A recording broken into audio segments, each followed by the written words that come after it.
Britain మాజీ ప్రధాని Tony Blair institute for global change వ్యవస్థాపకుడు.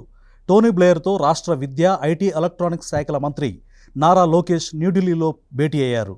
న్యూఢిల్లీలోని తాజ్ ప్యాలెస్లో టోనీ బ్లెయిర్ను మంత్రి లోకేష్ కలుసుకొని పలు అంశాలపై చర్చించారు.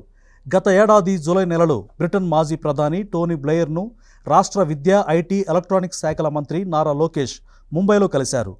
ఆంధ్రప్రదేశ్ ప్రభుత్వ కార్యకలాపాలు, విద్యా వ్యవస్థలో ఏఐ టూల్స్ను ఉపయోగించడానికి తమ సంస్థ అయిన Tony Blair institute for global change ద్వారా సహకరించేందుకు టోనీ బ్లెయిర్ అంగీకరించారు.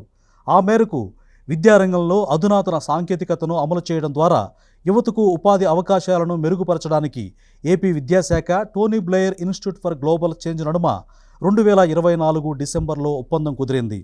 ఈ ఒప్పందంలో భాగంగా టీబీఐ విజయవాడలో తమ ఎంబెడెడ్ బృందాన్ని మోహరించి 2 ప్రధాన అంశాలపై దృష్టి సారించి అభివృద్ధి చేస్తోంది. అందులో నంబర్ 1 ఆంధ్రప్రదేశ్ ఉన్నత విద్యలో సంస్కరణలు, number 2 global institute for good governance స్థాపన.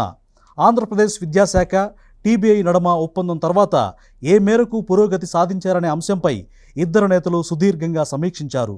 రాష్ట్రంలో అమలు చేస్తున్న నైపుణ్యాభివృద్ధి ఎజెండా, స్కిల్ సెన్సెస్, దేశం వెలుపల యువతకు ఉపాధి వంటి అంశాల్లో టీబీఐ సాంకేతిక మద్దతుపై ఈ సమావేశాల్లో చర్చించారు. Global institute for good governance సలహా బోర్డులో చేరాల్సిందిగా టోనీ బ్లెయిర్ను మంత్రి లోకేష్ ఈ సందర్భంగా ఆహ్వానించారు. నైపుణ్య శిక్షణ అంశాలు మరియు global institute of good governance స్థాపనకు సహకారంపై ఆంధ్రప్రదేశ్ ప్రభుత్వం, టోనీ బ్లెయిర్ ఇన్స్టిట్యూట్ మధ్య ఒప్పందం కుదిరింది.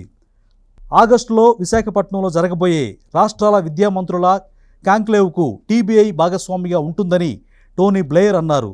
ఈ సమావేశంలో విద్యాశాఖ కార్యదర్శి కోన శశిధర్, టోనీ బ్లెయిర్ ఇన్స్టిట్యూట్ ప్రతినిధులు పాల్గొన్నారు.